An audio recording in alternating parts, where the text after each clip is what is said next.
KITV4's Laura Yamada joins us with the final findings from the election just revealed today. Laura?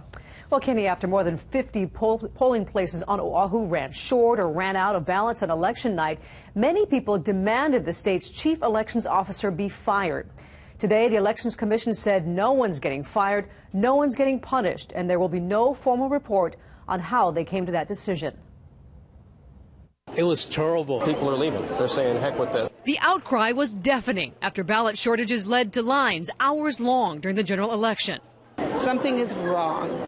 More than a month later, Quite simply, there must be a change in leadership. I thought it was really bad because people really lost their vote, their say.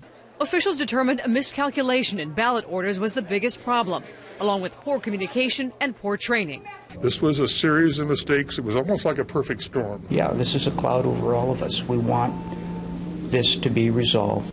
But after a series of meetings, the Elections Commission said no one should lose their job, not even Chief Elections Officer Scott Nago.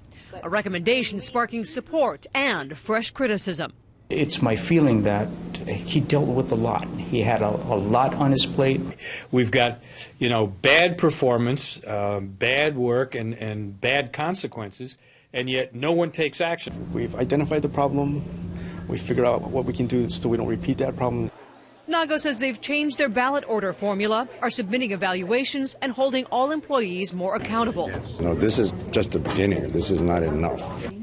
Commissioner Danny Young says he's interviewed several elections managers and says more training, regular evaluations, and standard operating procedures will be implemented. But it may be a tough sell to voters still stunned by a major elections blunder. I think people will remember the next time they go to vote. I don't think people will have forgotten. Now, Commissioner Young says they did not prepare a formal report because they didn't know what to expect in their inquiry, so they weren't sure how to formulate a report around that.